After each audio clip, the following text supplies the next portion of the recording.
is be true to what you said on paper.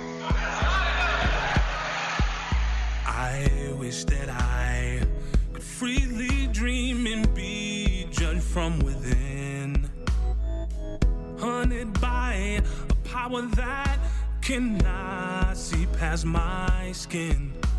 My views are viewed as ignorant, my truth always denied. My history is shrouded in a spider web of lies. Isn't this America? Well, good morning, and it's a chilly morning. Good morning. Welcome to At the Round Table with MAMLEO. I'm your host, Larry Ellison, in studio. And it's kind of warm in here this morning. You know, I just left Florida last night. Coming here, it was 85 every day, and got a little used to that. And then come back here, the temperatures are kind of flipped even lower. It's like, got off the plane in Tampa, it was 87 degrees when we left. Come back here, when we left Boston, it was 35. And we got back last night, it was 32. So I don't know if things are looking up or down, but when we got off the plane, I said, man, should I get my bags or just recheck them and get back out there? It's cold.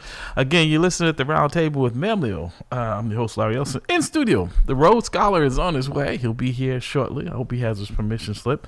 Dr. Bradley is off today.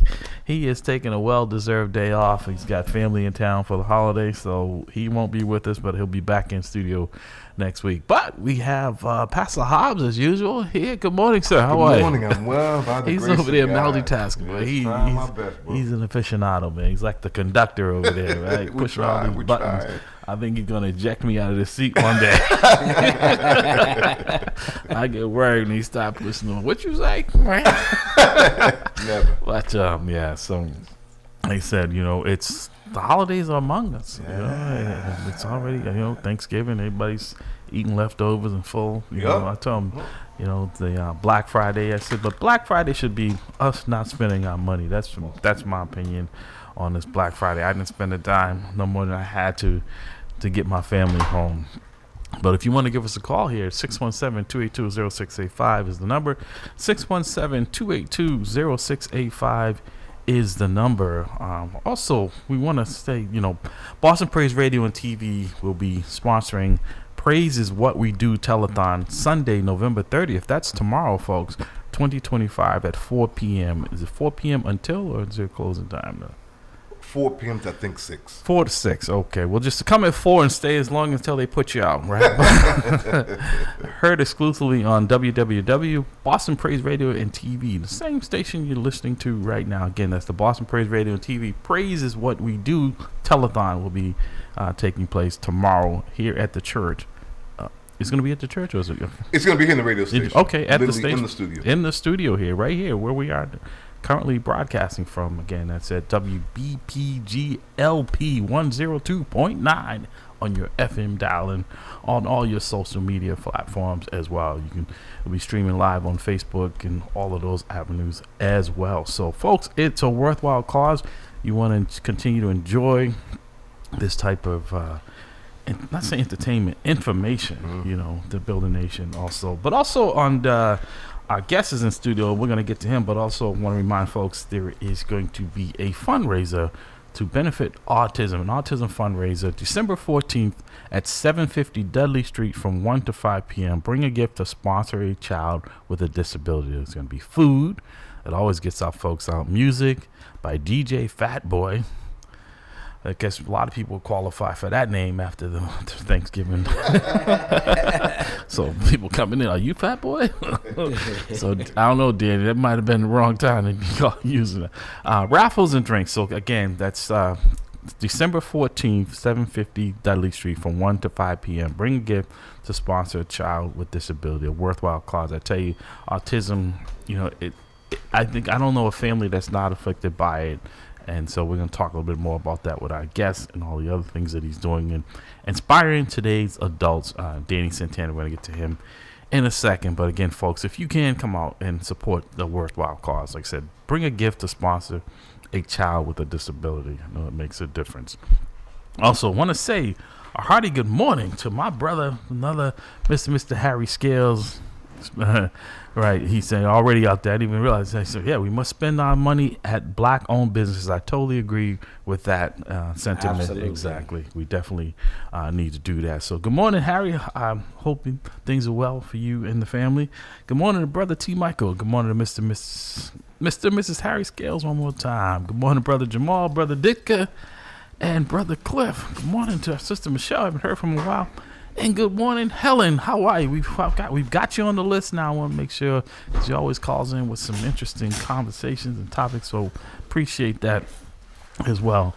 I was going to say good morning. The Rhodes Scholar has arrived. Good morning, yes. Yes, he has. He has arrived. Yes. A little chilly out there. Car wouldn't start. Well, the other issues. Okay. But we won't get into that right now. Okay. But I'm glad God, Good to see you. Good to see you. Man. Yes, feeling thankful, feeling blessed. I know, man. I tell you. Man. Amen. Good morning. Good morning, everyone. This cold is not helping things. Oh, no. Much at You all. know, this cold actually puts a true meaning behind ice. Okay. The ice chasing you this morning. Ooh, that's right. Yeah, You can feel it. Yeah, exactly. bones. Exactly. You know, so also we want to say hearty good morning as we travel. I'm going back to Indiana, back to where I started from. Going back to Indiana, Indiana, here I come. Well, that gets folks going there. Good. Folks in here in the studio. Good old music, you The know? Jackson 4 just joined us. Good morning, Brother Bridgeforth down there in Indiana. I bet it's probably just as cold down there as it is here today. So we'll say good morning, Brother Bridgeforth down there in Indiana. You know, say back to Indiana. That's where the Jacksons are from. Started out back then. Also, Pastor Hobb, before we go any further, sir, if you wouldn't mind. Absolutely. Father God, we bless you. We thank you for your grace, for your mercy, for being all-powerful, all-knowing, and a constant source of perfect help, as every good and every perfect gift comes from you. We ask you just to bless this broadcast. Bless us, your people, globally. Continue to set us apart for your service by your power of love that's perfect, that our souls look up with steadfast hopes, our wills consumed in yours, that the words of our mouth, the meditations of our hearts be acceptable in your sight, as you will honor our strength and our Redeemer. Now unto you who's able to keep us from falling and present us faultless before the presence of your glory with exceeding joy. To you we give all glory and majesty and dominion and power, both now and throughout all eternity. In Jesus' name, amen. Amen. Amen. Can we record that? It is recorded. You gonna flunk this stuff off? No, but I'm just saying. I like that clip, you know? Keep, you know? Exactly. Amen. Right. See, that's why we have him do it and not you. Well, brother over here, his acting skills yesterday was on point. You should have seen him while we were standing in line waiting to receive some food from the food pantry. He had us all laughing. Oh, yeah. Rhodes? I thought Rose changed his position to comedian. As a comedian, huh? He got some Got good with many those skills. fingers, you know. Okay. He does. You know, he. That's why we brought him on the team. You know, but you know, and he's got the right haircut. Right? So if you want to be That's you want If you want to be on this team, yeah, you got to have You the gotta, support you the know. right, you know. Yeah, exactly. Right here, dude. Yeah, you know. We all share the same barber, you know. Yeah, it's called Gillette. Like I said, folks, you know, we enjoy it here on Saturday mornings. You know, we got to warm up the blood there. Again, you are listening to At the Round Table with MAMLEO. Is there a call? There is. Oh, okay. All right. Well, Good folks morning. are up early this Yes. morning. Well, it's not even. Well, you know, stores on them. I think, like, you know, people are recovering from the itis from yesterday, so yeah. they got all the energy to come in. Well, no, talk that about. turkey has tryptophan, as they say. So, Yes. you know, folks are usually sleeping in late on a cold Saturday morning. That's what I wish I was. But we're going to introduce our guest, and then we'll grab the call. We're happy and pleased to have in studio with us this morning the executive director of Inspiring Today's Adults, Danny Santana. Did I get that? Yeah, inspiring today's young adults. Today's young adults. Okay. Inspiring today's young adults. Wow. Yes. Some adults do act pretty young, so you can interject a lot of people in there. Absolutely. So when we first started, we was originally titled Inspiring Today's Youth.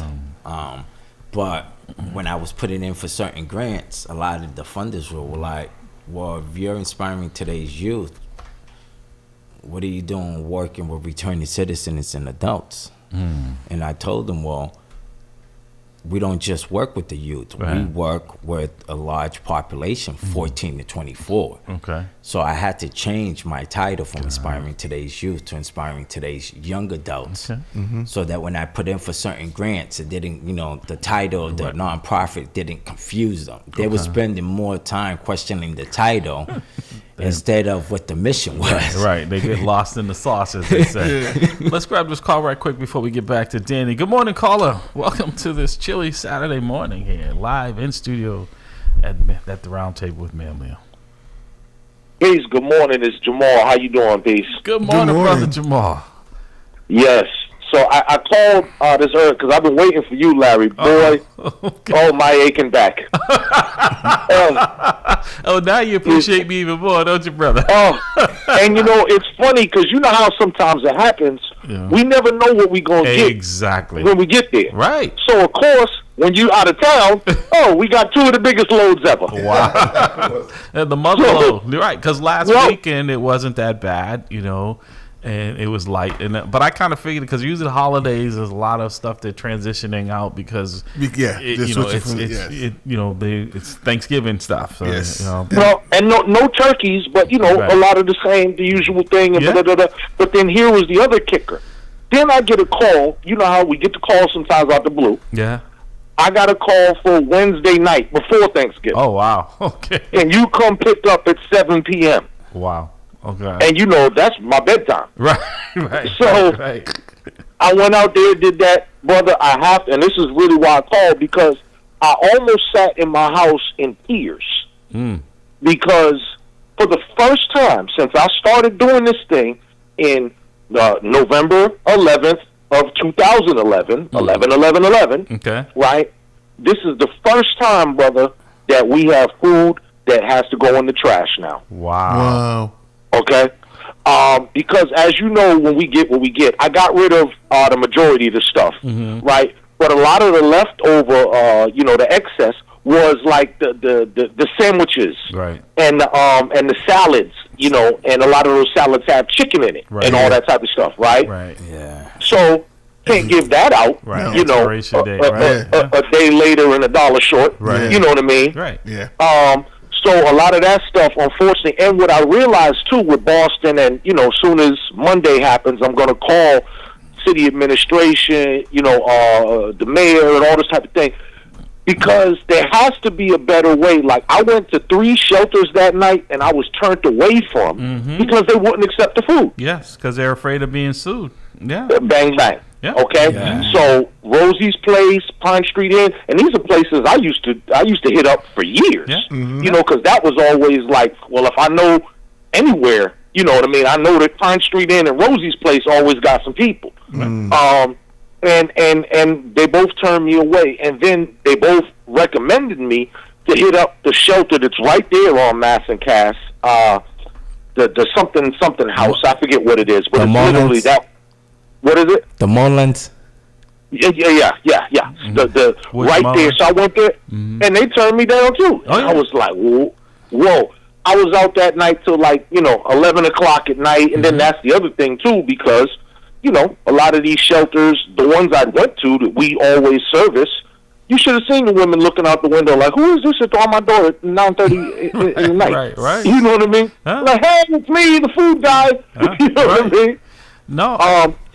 So it's different, but Yeah. God knows, missed you. Yeah. We definitely need to do better in terms of this. Really put me. Sometimes we just need better capacity and organizational structure between myself, yourself, Yeah. MAMLEO, and all this. We got to figure this thing out. Well, you know what it is, Jamal. Like I said, it's the unexpected is what you can't plan for, right? When you get that Wednesday call, or you get that sometimes that Saturday call, where on Sundays we kind of That's how it have happens to us all the time. folks that we deal with. And then sometimes it's not enough to get around, and then there's like this abundance, right? And I almost felt guilty. I said, "Why?" I know my brother Jamal is out there, and I figured they would probably call you on Wednesday, because that's the other thing I think people don't understand, Jamal, is that the work that we do, and I appreciate and have much love and respect for you. Like they'll call you, like sometimes you'll call and I can't. officers, Dr. Lopes, who's the president of MAMLEO, he'll send some of his officers, his supervisors. Right. They'll go pick this stuff up. So we try to make sure this is the stuff that's why I see, I'm not on social media, but sometimes people will send me things that Jamal is saying and including me in there, not because I need the recognition, but him understanding that the work that we're doing that people don't see, and as first responders, I'm retired. This is work for me on Sundays to come in and deal with this, but I know there are people in need and even more so now, and that's why they call, because if they call and say somebody didn't come, we'll show up. Yeah. And not for nothing, too, the reason why it's important for me is, one, what you just said, you're retired. Okay, so you certainly, this is not for no brownie points at work or none of that. Second of all, you don't live, in the hood. Yeah. No. So it takes an extra, effort to come. You're leaving your wife, you're leaving your beautiful daughters, Your beautiful disrupting your mornings. The woman. Blueberry pancakes or waffles. I still got to go home and make those afterwards. They be waiting for me. Yeah. You know what I'm saying? And people don't get it. And then for me, another thing, as a black revolutionary guy, and where I came up from the hood, I never thought I would be working with police. And again, So with all my people from the hood and all this hood love and all this, who ends up helping me? The retired police. And when we get hurt, he calls his brother, or he calls the troops and the cadets from MAMLEO or whatever. I never thought, this is literally cops and robbers what we're doing. Right, and helping people. And I said, ironic, is sometimes I'll come in and my wife has just come back from Trader Joe's with 10 bags of groceries, right? And so that's why we shop there, because I know what they do giving back to our community, right? And it keeps me grounded. I call it my church on Sunday, right? Because that's my tithe, and I feel like it. You shouldn't forget where you come from, and especially if you are in a position to do more, you should do more. And that's why I call people out, not because I have a personal beef with them, but because they have titles, they have a staff, and they do nothing. It's funny you should say I that. know the scripture: to whom much is given, much is required. So this is just what we're doing with our little personal vehicles, on our little, with our little bit of time. Imagine if we were the Greater Boston Food Bank and had vans and trucks. So if I can interject real quick, so I try to apply to be one of the agencies that Greater Boston Food Bank services, and the requirements to be a part of that, for them to deliver you, is tremendous. Let me tell you something. It was like this, it's not shocking why individuals like Brother Jamal and individuals like me do what we do, because the stipulations to be able to get food for them, it's ludicrous. Well, it's like, to get to your point, we were talking about off air, to get qualified for certain programs, you have to give up your independence, right? And you're not doing it to garner favor with them, right? The funding should be available, the people that are doing the work, but if you're not willing to disavow yourself from holding them accountable, you can't be part of it. They don't want anything to do with you. I service a lot of immigrant families that are just, with what's going on with ICE, they're afraid to have their information on any type of data. On any type of data, and you guys know me. I come from a background where community work, activism, this is all new to me within the last 5-6 years. Before that, I was gangbanging in the streets, selling them drugs, carrying them guns. Now that I stepped into this realm where I'm realizing that my voice matters, that my vote matters, where I identify as a citizen nowadays, not as a gang member. It's been an educational journey for me to meet individuals like you.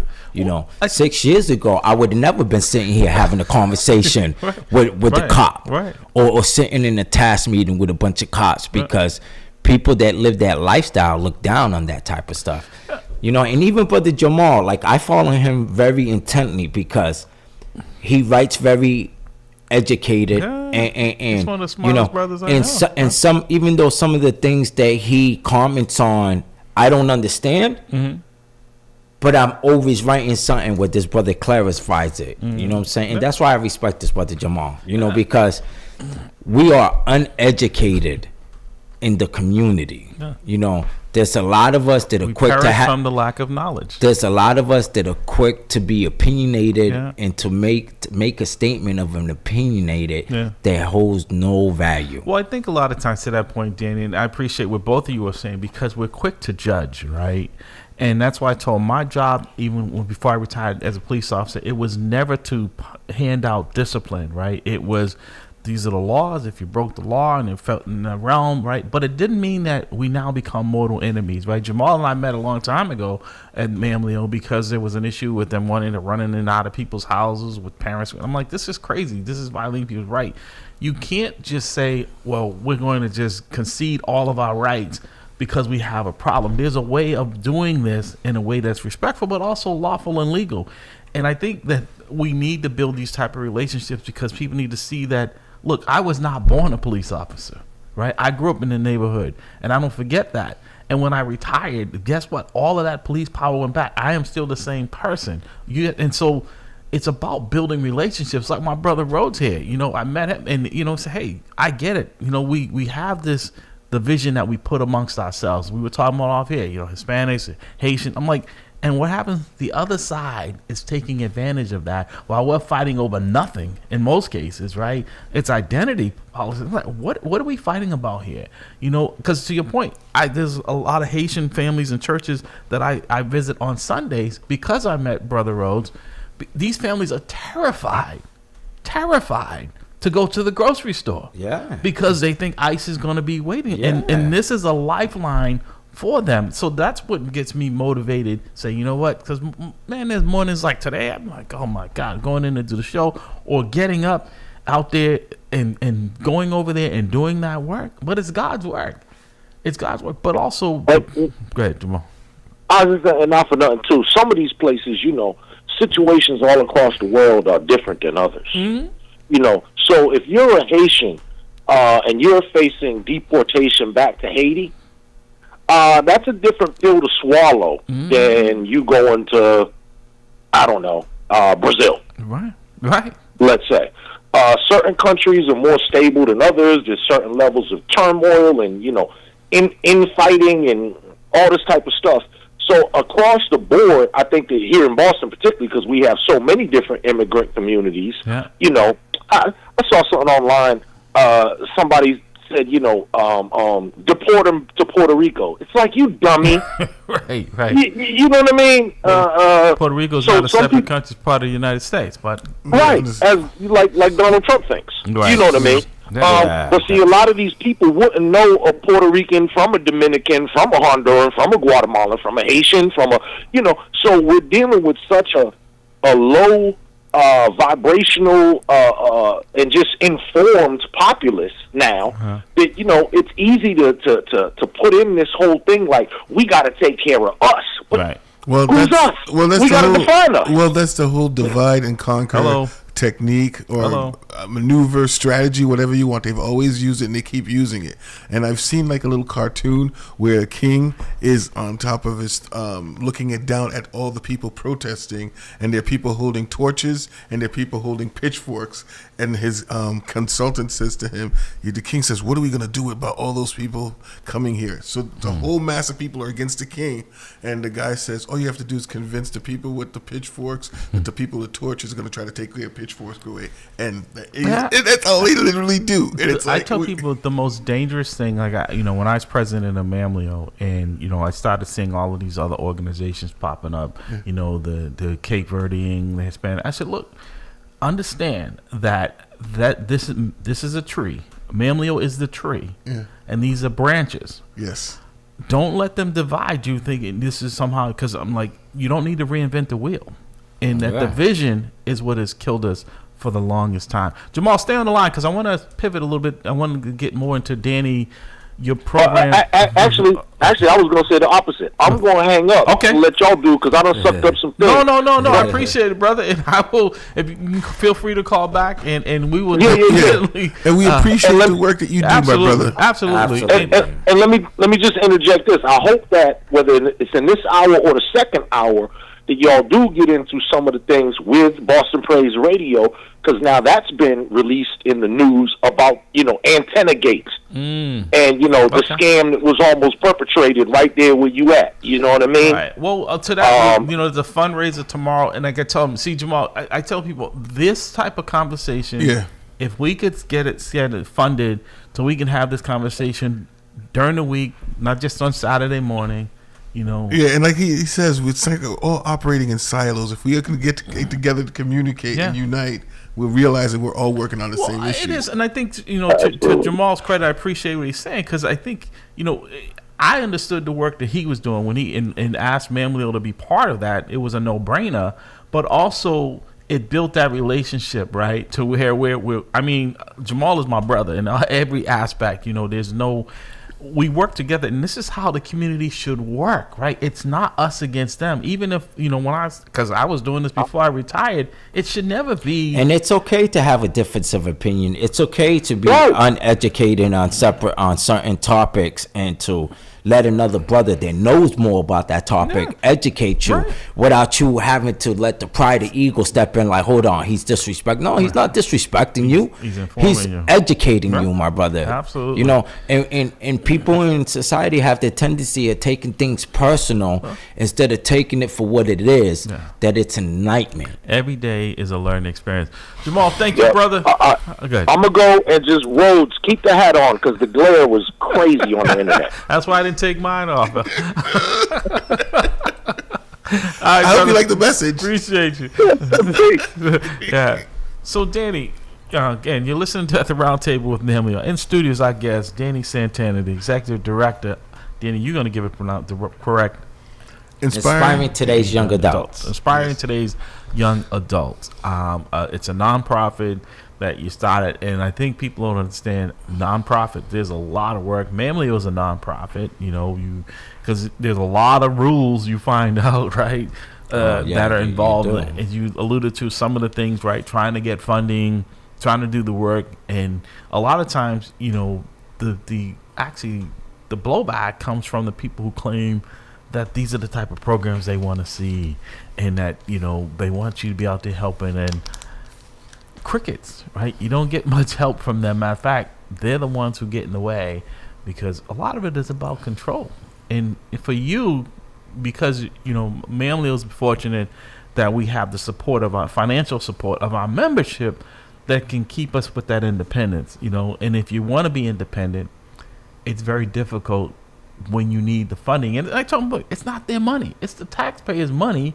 Money that you spend on but like the People's Academy is another example of someone who won't be controlled. I ran a summer youth program this year for the third year straight without pay.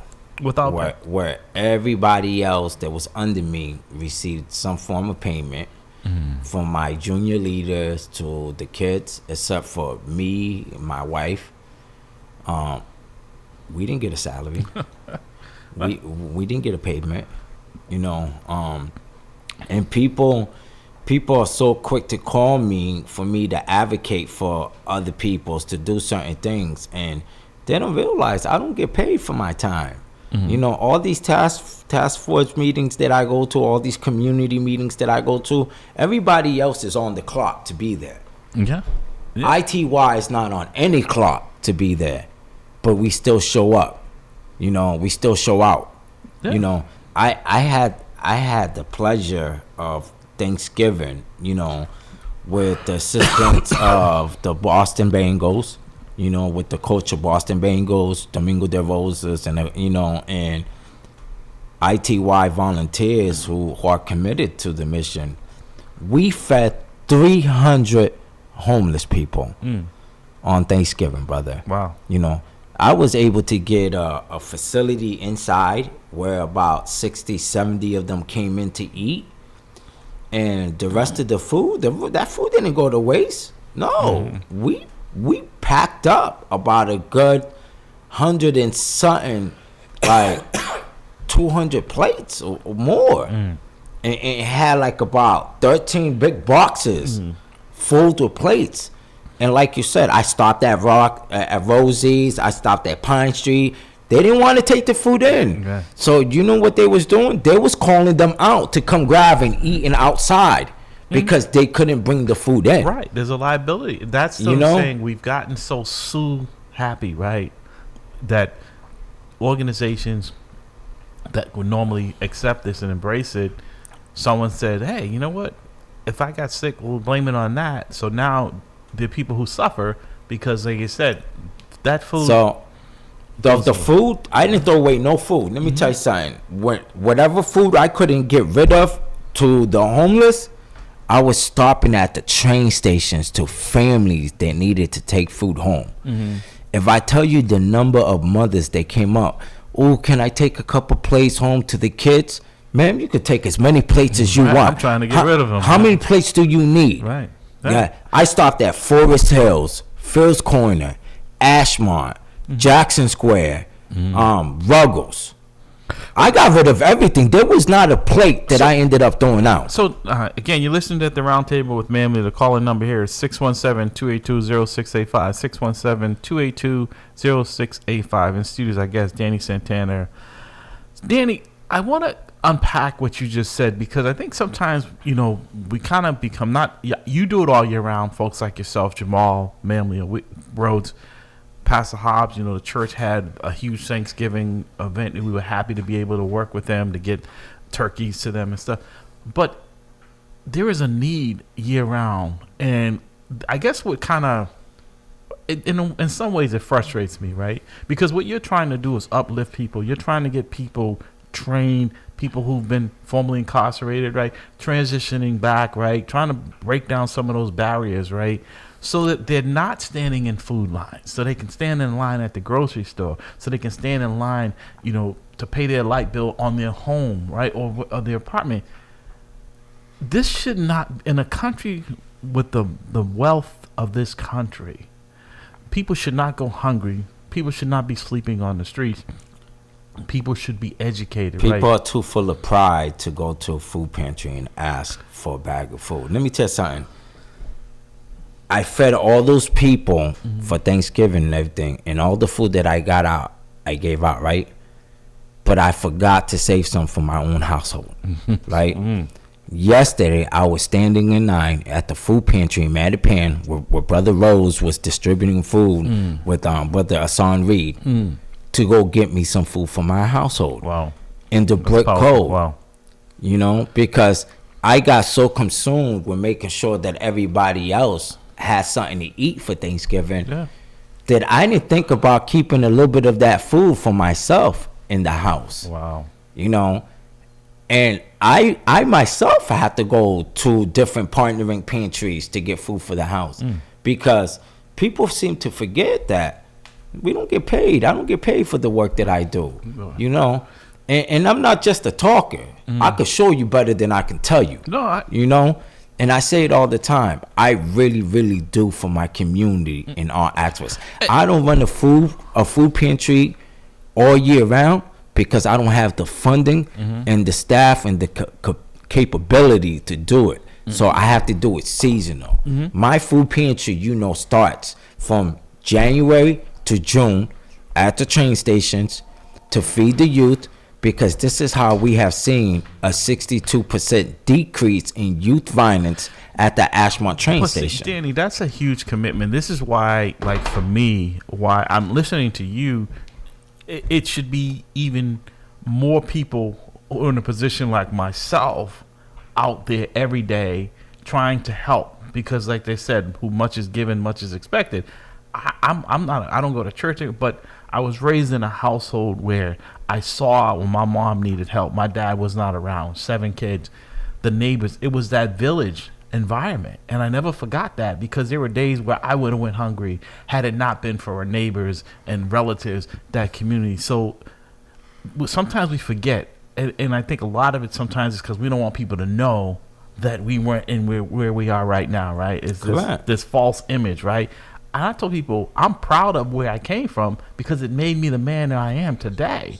That I'm able to do things with my family that my mom wasn't able to do. Not because she didn't want to, she just didn't have the means to do. When I look at my kids and I see them smiling and happy, but I also know there were kids who don't have it. And that's why sometimes when I can, I include them in it because I want them to understand where they're coming from. That is one of the reasons why I chose the tail end of my career to work in the schools. And depression is real. Let me tell you, mental health is real. A lot of people don't know that. I haven't worked in 8 months. Wow. And I haven't worked in 8 months because almost a year back, I got so overwhelmed with the work that I was doing that I fell into a bad depression where I ended up relapsing, Wow. and I had to take some time away to focus on myself, on self-care. Yeah. I had to take some time away to put myself into a drug program, Wow. Okay. into a recovery program, and I just graduated Rockland Recovery a couple days ago. Wow. after months of me, Bravo. having to do, because if I'm not right up here mentally and I'm not right emotionally, I have a huge disconnect spiritually. Okay. See, this is why broadcasts like this is so important, because there are a lot of people out there, and what you're doing is not saying giving them permission, but giving them the courage to say, hey, wait a minute. We see Danny and it looks like everything is great in his world. And here you are willing to open up and say to folks, no, it's not great. Like I said, I have to stand in those same lines for my family as I'm giving away to others. This is real. Yeah. And let's grab this call because we'll hear what they got to say. Good morning, caller. Welcome to the round table.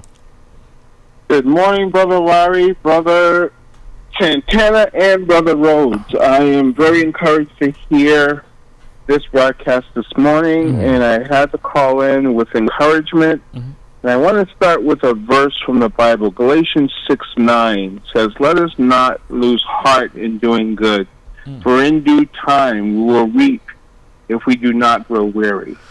And that hit me hard just a few days ago when I got out of the hospital and I was on the cane. And I get on the T, and you know how today's teens are. They don't care if you're old. They don't care if you're handicapped or anything. Nobody wanted to give me a seat. And this brother, who had to be about my age, said, "Yo, brother, come and take my seat." He goes, I remember you. He goes, "You've done a lot for this city with the Angels." And that was many years ago. Yeah. And I impacted him and didn't know it as a guardian angel. Yeah.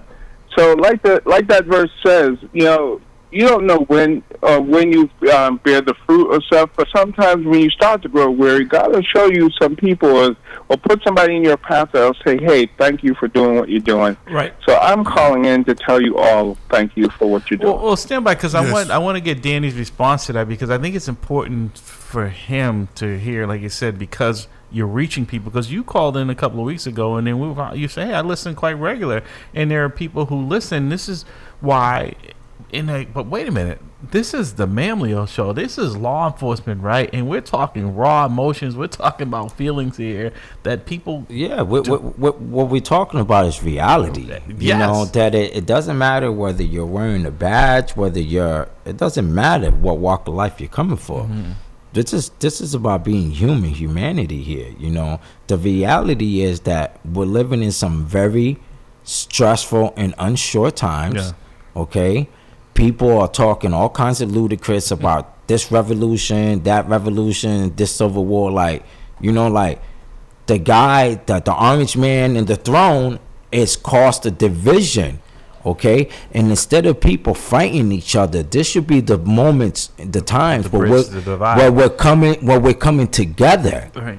Where we're coming together to unite to. Way before he was in office. It was. It just got amplified. Yes, and that's a fact. And then speaking to that, so I come across a couple posts where they're labeling South End, Roxbury, and Mission Hill the murder triangle. And it really pissed me off. Let me tell you something. Because we got dudes that are coming in that ain't from Boston, ain't born and raised in Boston, that are raising money for the causes that our communities are facing, and you don't see them doing a day worth of outreach in our streets, doing anything with our community members, but they writing all these grants with all these fancy words, to sound educated, Right.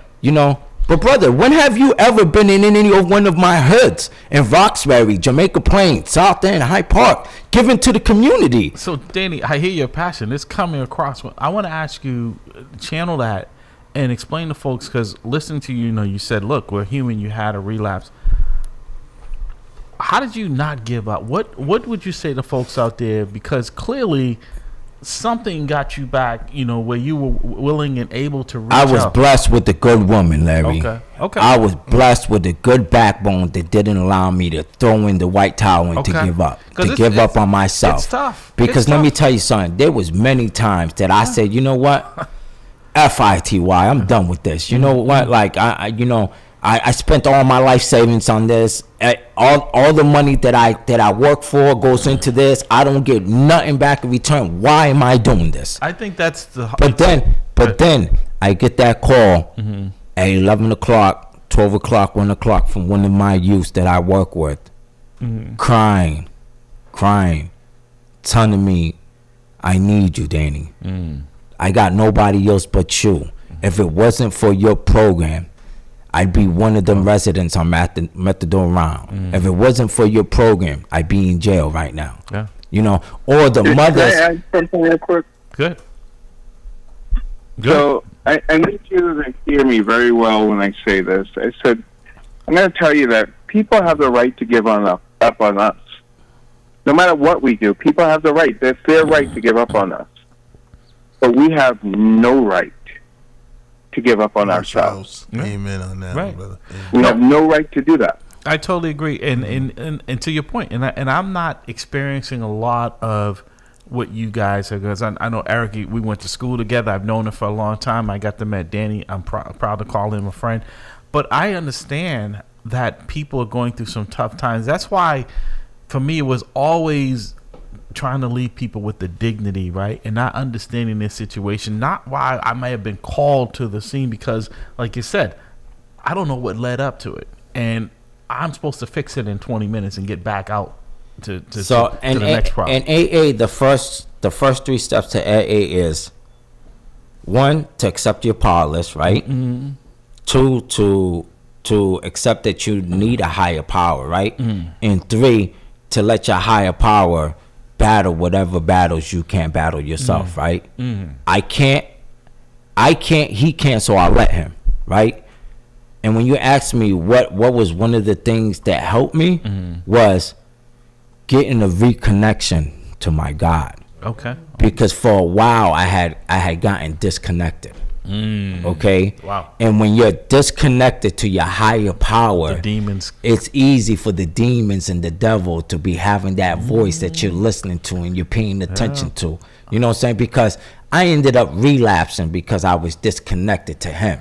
I ended up relapsing because when my house that I built, that wasn't built on cement, started tumbling down, I started crumbling, right? It couldn't withstand the storm. And then I started having a lot of self-doubt. I started having a lot of that, that talk like, oh, what's the point of doing this and what's the point of doing that?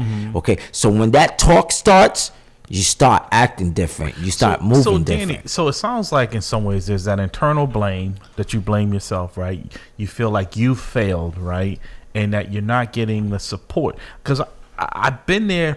Other than the addiction, I'm like, why? Many times, like people, why was when I was president of MAMLEO, why am I doing this, right? For people who aren't even members, who don't care, and I'm out here fighting every day to make their lives better, right? And then you're going through some things here, and like you said, it was your girl who was your support base, but it's like, where is your support, right? And you also knew that the church, right, that spiritual connection, that once you had turned that off, you left yourself very vulnerable. I left myself vulnerable. So when I got reconnected to my higher power, when I got back in tune, everything started to shift for me. Everything. How I was feeling, how I was looking, how I was perceiving things. Can I just interrupt, because I wanted to ask you, because you sound like you're going down that road. I was going to say, what were there any warning signs for you that you could share, like that kind of, you saw it coming, you weren't there, but you were heading in that wrong direction again? Were there any warning signs for you? Yeah, when I went from weighing 190 pounds to weighing 123 pounds. I'm not talking about, but there were steps like, you know, when you're thinking before you took the first step back. Yes, so I was doing less in the community. Okay.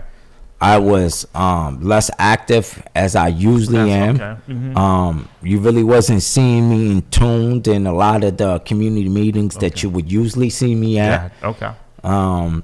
I was rejecting a lot of calls of people asking for help. Yeah. And so to that point, though, and this is where I'm saying is that when you saw those signs with so many others, you identified them and you immediately jumped in. And it sounds like that people saw it around you and maybe short of your girl, just ignored them. A lot of people ignored them, except for my spiritual fathers, Franklin, Pastor Hobbs, Dana Gonzo, my people from my church who love me, who adore me, who appreciate what I do. They never forgot me. They never allowed me to forget, brother. Like, you're slipping. We see you slipping. Okay. Like, what's going on? Talk to us. Yeah. You know, and out of being shameful and out of too much pride, it was hard to sit down and be like, you know what? I am effing up. I am spiraling down a hole that might be dug too deep for me to climb out of. You know, but when you have spiritual fathers the way that I do, you know, and Hobbs is one of my spiritual fathers. He's one of the first people that brought me into the light. Okay. You know, and when I find myself in darkness, that's one of my outreach. Yeah, because I've seen you, and I was glad to see you when I brought food here to the church on Sundays, and to see you and your girlfriend. And I was like, wow, Danny's in church, because I wouldn't expect to see you on Sunday morning. So when I saw you, though, I was like, oh, okay, that's a good thing. You know, and when I lost contact with my connection, we stopped going to church. We stopped doing things, and it became a lot of fighting with my woman. Like, you know, I'm not gonna stick around. Like, you got to figure out, like, this isn't the life that I signed up for. Right. I'm here. I love you. I got your back. But if you're not gonna love yourself the way that I'm loving you, I can't continue to fight in this battle that's a losing cause. Can't fight it more than you want to fight it. You know. So I've been blessed with a really, really amazing woman. Let me tell you something. You know, I've had other good women in the past, but I didn't know how to keep them because of the lifestyle that I was living. You know, and ITY wouldn't be where ITY is right now if it wasn't for the strong backbone that I got. Because I can't tell you the number of times I've been in the house flipping out, breaking shit, like F this, breaking stuff. You know, I just want to give up. I want to throw in the towel. And she's like, no, you're not doing that. You're having a temper tantrum. Act like a man and stop thinking like a boy right now. And then I gotta sit there, you know, because I'm mad because she telling me act like a man and stop thinking like a boy. Like who you telling me? You know what I'm saying? But then I gotta sit down and, you know, and think about, like, damn, why is she telling me that?